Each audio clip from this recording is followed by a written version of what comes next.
Turn-based combat is necessary in Baldur's Gate 3 because your spell animations would never land if enemies were constantly moving, or you just get run down while waiting for their flashy effects to go off. So whether or not you like that design, you need to play around it because that's how they've chosen to balance the combat, around things being measured in turns. Of course, the turns can be broken down further into actions and bonus actions, but generally you take your turn, and then the enemy takes theirs. But you're not always in combat in Baldur's Gate 3. Sometimes you're just freely roaming the world and can still cast your spells without the restriction of turn-based combat. This is great when you're just freely exploring and just want to control one of your 4 characters, not all of them at the same time. But even then, as time passes, turns are also taking place, because how would buffs that only last a specific amount of time work? Or when you get hit by a trap and it puts bleed on you, how long does it last? So while in combat, an entire turn can take anywhere from a couple seconds to 20 minutes, depending on how long you sit there thinking. But when you aren't in combat, a turn would take only a couple seconds. This prevents you from doing a lot of things like buffing all of your characters and then starting a fight.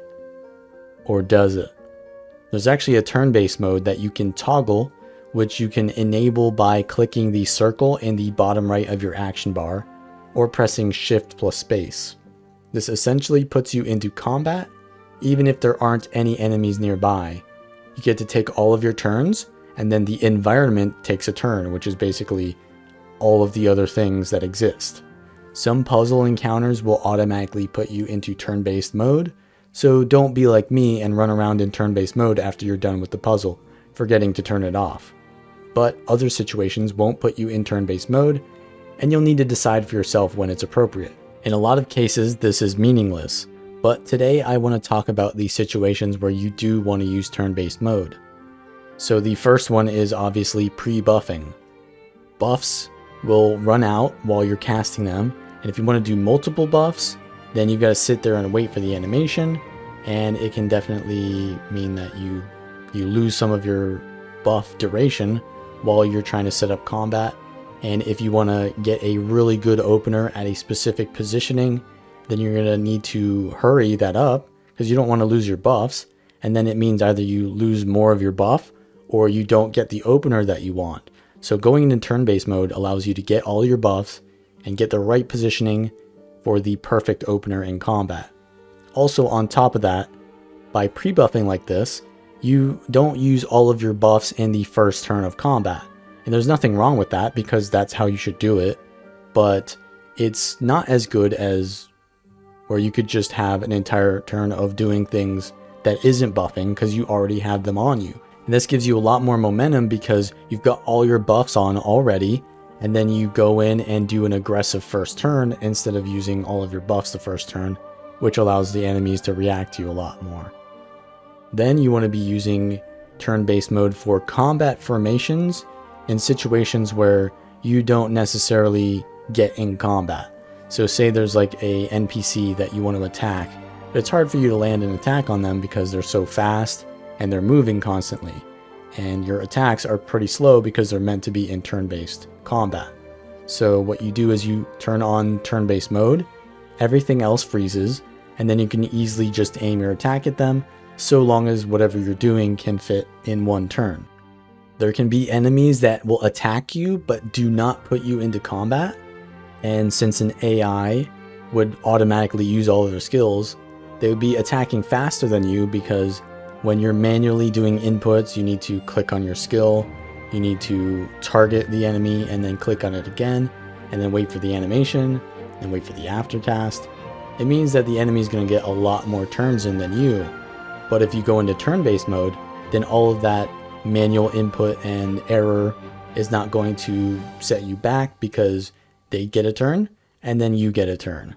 So going into turn-based mode is going to prevent you from being in a disadvantage in those situations. And then the next way that you use turn-based mode is through pickpocketing or dirty deeds like that. So when you want to pickpocket an NPC, they're going to be moving around a lot because they've got their own lives to live. They're not there just to be pickpocketed. And you'll accidentally be seen by them if they turn around, and then you lose stealth because someone sees you, and then you get exposed, and then you get sent to jail. So what you want to do is go into turn-based mode, and then everyone stops.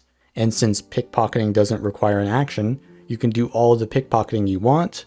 And then once you're done pickpocketing, you leave turn-based mode and just get out of there. And there's things like maybe an item on the ground that you want to steal, but everyone's watching it, so you'll get exposed if you just take it in plain sight.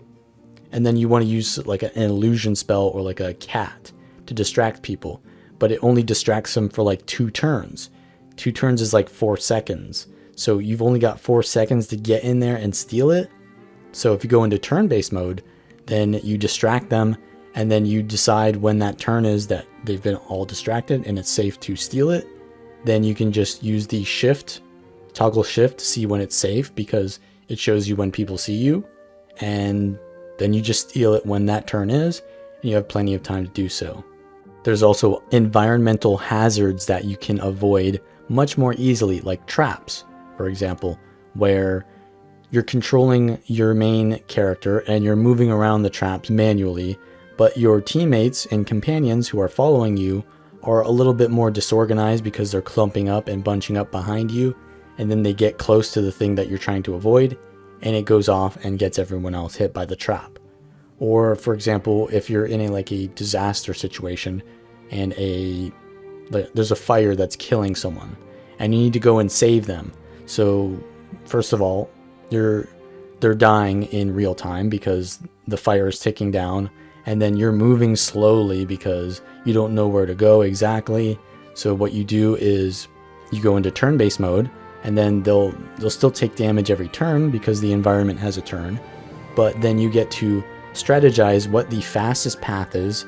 You get to optimize your path because you're only using up as much movement as you can every turn. You're not losing any movement because you're moving suboptimally because you're trying to rush it.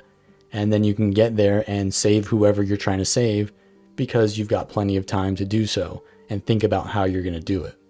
There's also things that just happen way too fast, where it's like a boulder that falls on you, and if you want to move all 4 of your characters out of the way, then you have to do that manually, because if you want to move them all and they all follow the first person, they're going to be a little bit slow. Sometimes they don't move as fast as the character that you're controlling directly.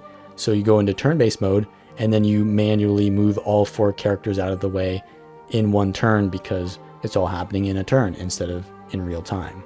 And then there's puzzles. I'm not going to spoil any specific puzzle solutions, but let's just come up with a situation. Say, for example, you're playing solo or whatever, and there's no other companions with you, and you need to touch a lever on one side of the room and then touch another lever on the other side of the room within basically one turn. So if you did this in real time, you would touch the lever, and then you need to do like a teleport to get to the other side, and then you've got like these animations that you're waiting for, and then the puzzle fails because you were too slow.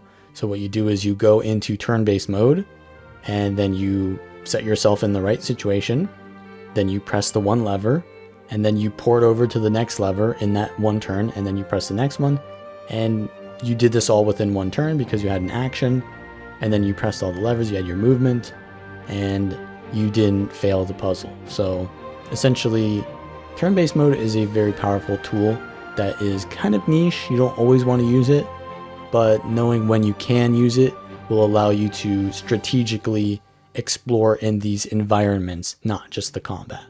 But if you like this video and it helped you, then please like it and subscribe for more. And we're going to be doing these daily.